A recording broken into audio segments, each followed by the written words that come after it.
जय सिया राम। आप सुन रहे हैं कैपिटल रेडियो अयोध्या। मैं हूं भावना राय और मैं हूं वात्सल्य राय। सभी सुनने वालों को जय सिया राम। कैपिटल रेडियो अयोध्या में आप लगातार सुन रहे हैं रामायण की कहानियां। रामायण का अर्थ है राम का अयन, यानी भगवान श्री राम की यात्रा। ये वो यात्रा पथ है जिस पर बढ़ते हुए राजकुमार राम मर्यादा पुरुषोत्तम भगवान हो गए।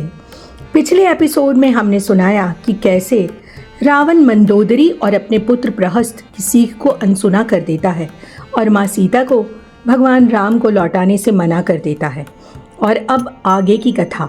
यहाँ सुबेल सैल रघुबीरा, उतरे सेन सहित अति भीरा, शिखर एक उतंग अति देखी, परम रम्य सम शुभ्र विशेषी। लंका का राजा रावण विलास में डूबा था और दूसरी तरफ भगवान राम अपनी विशाल वानर सेना के साथ सुबेल पर्वत पर पहुंचे। पर्वत का शिखर बहुत ऊंचा, बहुत सुंदर, समतल और विशेष रूप से उज्जवल था। ये स्थान भगवान राम के ठहरने के लिए हर तरह से ठीक था। तह तरु किसलय सुमन सुहाए, लचिमन रच निज हाथ डसाए, तापर रुचिर मृदुल मृग छाला, तेहि आसन आसीन कृपाला।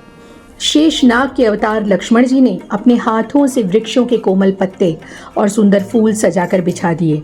उस पर एक सुंदर और कोमल मृगछाला भी बिछाई गई। उस दिव्य आसन पर भगवान राम विराजमान हुए। ये दृश्य ऐसा था मानो साक्षात करुणा ने आसन ग्रहण किया हो। प्रभुकृत शीस कपीस उछंगा, बाम दहिन दिसि चाप निशंगा, दुहकर कमल सुधारत बाना, कह लंकेश मंत्र लगी काना।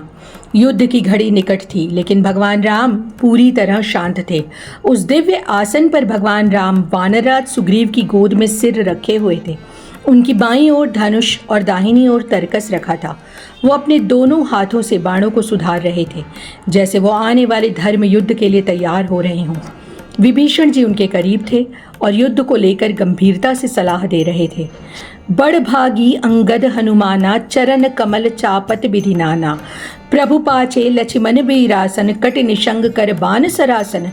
वहाँ महाबली हनुमान जी और अंगद जी भी थे, जो परम भाग्यशाली माने गए। वो दोनों ही प्रभु के पैरों को दबा रहे थे, उनकी सेवा में लीन थे। लक्ष्मण जी कमर में तरकस कसे और हाथों में धनुष बाण लिए पूरी तरह सतर्क होकर वीरासन में भगवान के ठीक पीछे बैठे थे। भगवान के इस रूप में मन लगाने वाले मनुष्य धन्य हैं। पूरब दिशा बिलो की प्रभु देखा, उदित मयंक, कहत सबहि देखऊं ससिहि, मृगपति सरिस असंग। भगवान राम ने पूर्व दिशा की ओर देखा। चंद्रमा उदय हो रहा था।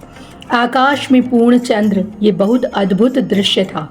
भगवान राम ने कहा, जरा चंद्रमा को तो देखो, कैसा सिंह के समान निडर होकर आकाश में विचर रहा है।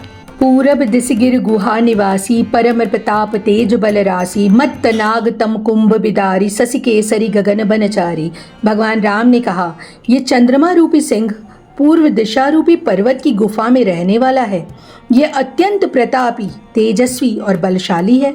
इसने अंधकार रूपी मतवाले हाथी के मस्तक को छिन्न भिन्न कर दिया है और अब आकाश रूपी वन में निर्भय होकर घूम रहा है। बिथुरे नभमुक्ता हल तारा, निसि सुंदरी केर सिंगारा, कह प्रभु शशि बहुत में चकताई, कहु काह निज निज मति भाई। आकाश में बिखरे हुए तारे उन मोतियों के समान हैं जो रात्रि रूपी सुंदर स्त्री का श्रृंगार है। चंद्रमा की धवल चांदनी में प्रभु ने एक बात को लेकर प्रश्न किया। उन्होंने अपने साथियों से पूछा, हे भाइयों, चंद्रमा में जो ये कालापन दिखाई दे रहा है वो वास्तव में क्या है, मुझे बताओ। कह सुग्रीव सुनहु रघुराई, शशि महु प्रगट भूमि के झाई, मारे उराऊ शशि ही कह कोई, उर्मह परिश्यामता सोई। सुग्रीव बोले, भगवान राम, मुझे तो लगता है कि चंद्रमा में पृथ्वी की छाया दिखाई दे रही है। किसी ने कहा, पुराणों में कथा आती है कि राहु ने चंद्रमा को मारा था। शायद वही चोट का काला दाग उसके हृदय पर पड़ा हुआ है। कोकह जब विधि रतिमुख कीन्हा, सार भाग शशि कर हरि लीन्हा, छित्र सो प्रगट इंदु उर्माही, तेहि मग देखई नभ परिछाही।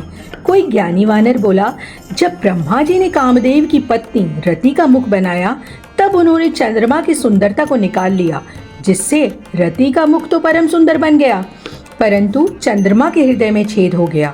वही छेद अब चंद्रमा के हृदय में है, जिसके रास्ते से आकाश की काली छाया उसमें दिखाई देती है। प्रभु कह गरल बंधु ससिकेरा, अति प्रिय निज उर दीन बसेरा, विष संजुत कर निकर पसारी, जारत बिरहवंत नर नारी। भगवान राम ने कहा, विष चंद्रमा का बहुत प्यारा भाई है। ये दोनों समुद्र मंथन से निकले थे, इसी से उसने विष को अपने हृदय में स्थान दे रखा है और वो वियोगी नर नारियों को जलाता रहता है। कह हनुमंत सुनहु प्रभु, ससि तुम्हारे प्रिय दास, तव मूरत बिदु उर बसती, सोई श्यामता आभास।